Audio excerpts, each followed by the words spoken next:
guys, what is up and welcome to this week's video. Now I know a lot of you will be looking at the title of this video and will be thinking Sally's talking about one of the worst Queen albums ever. You know, I really hated the direction that Queen took with this album and it was such a letdown compared to all of their others. And I would definitely agree that this is probably one of the most disliked Queen albums ever. Whereas I know that on the other hand, a lot of you guys would disagree with those statements and that you guys would think that this album is absolutely brilliant and that really this is just Queen experimenting with different genres and sounds. You know, they did stuff like funk, they did stuff like R&B, and they did do pop, all in this one album. And yes, I do actually have to admit that I do not think that this is the best Queen album ever. Oh, don't be ridiculous. And I do believe that it does not match the quality compared to everything that came before or indeed after Hot Space. I'm a lot more of a Queen 2 Sheer Heart Attack sort of,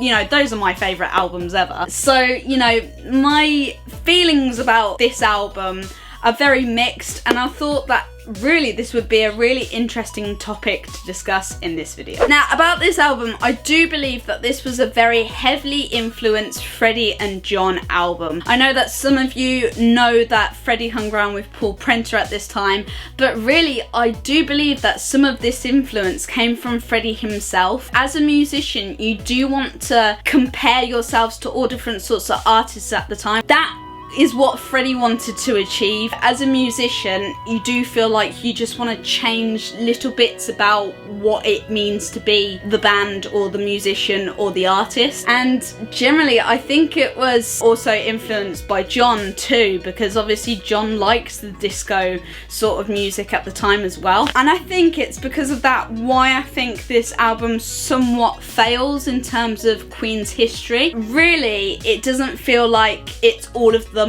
loving this album. I know that Roger wasn't a big fan of this album in particular because obviously as a drummer you really don't want to include electronic drums when you're an acoustic drum kit player. Thank you very much. He even hated the music videos that were all orientated around this album. Stuff like Body Language, you can hear him in the commentary of Greatest Hits 2 saying that he could barely remember this being filmed, he didn't even remember being part of it. And also with Calling All Girls, which was his own song that he wrote, he just didn't get the message that they were trying to portray with it being about a love song but including robots in the video. But yet again, when you look like this in the video, I don't blame him for hating it. I definitely do believe that Brian also really hated this album too. He really did sort of blame Freddie for this direction that they took because obviously it did not sell well in comparison to their other albums. But there is always a plus side to this, and I believe that the plus side to this album is seeing it live. Because I dare you guys to watch Live at the Bowl and try to not like these songs, because I really think that it's the way that they performed it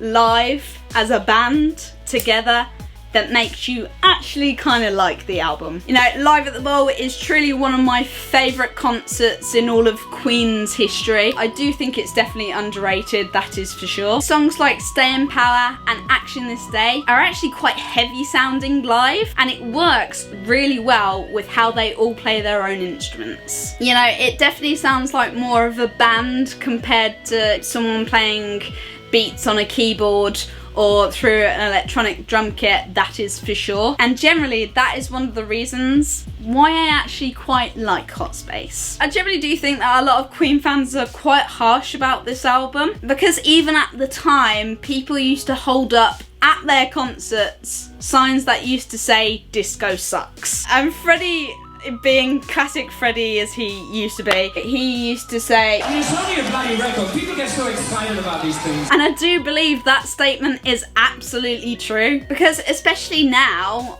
I think we should really appreciate these kinds of albums that we have from Queen, even though it definitely is not one of their bests in all of their album history. And I do really believe that it was pop well done. You know, you listen to songs like Cool Cat, Dancer, Backchat, they all sound different within each other. Yes, they might have been done with a different sounding drum kit. Yes, it might have been done without any guitars in some bits or no complex solos in a lot of them. But really, really, that was what a lot of 80s music sounded like in those days. I hate to say it, but it was a lot of the time to do with a lot of keyboard orientated instruments, I should say. No, sorry, I didn't say that. Queen were just trying to keep up with the times of music styles. And of course, it's hard not to mention Under Pressure, which is on this album too. You combine two of my favourite artists ever, which is Queen and David Bowie. And it's quite rare to find legends as awesome as that coming together in one song and having almost like a battle of the bands in terms of vocals.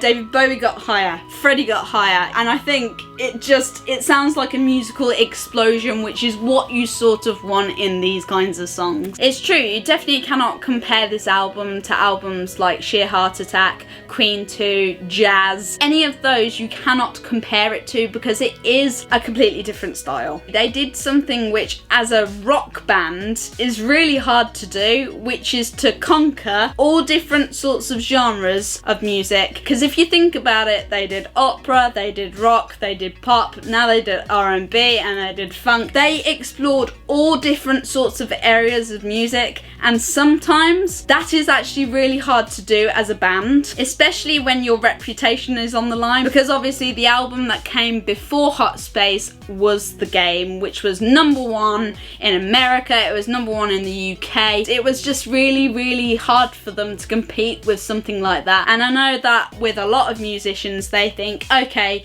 the next step for us to do is to do something completely different, which is really what you sort of want in a band. You want a band that doesn't just do the stereotypical stuff. Queen didn't want to be that. Once again, on the other hand, they could have created something that was similar to The Game, but like I said, you don't want to have a band that is famous for doing something different, doing stuff that is exactly the same sounding as the previous album. But I think that's the thing, you know, their reputation wasn't ruined. This album is definitely not forgotten among the fans. So really, if you think about Freddie's words about people getting so excited about albums and, you know, it's only a bloody record, then it's true. It generally is true because once again, it was just an album that people disliked, liked, and wasn't forgotten in time. If it was forgotten in time, then I would have understood, but it wasn't, so. And if you were to base my overall opinion on Hot Space, I would say that Hot Space was an album that was released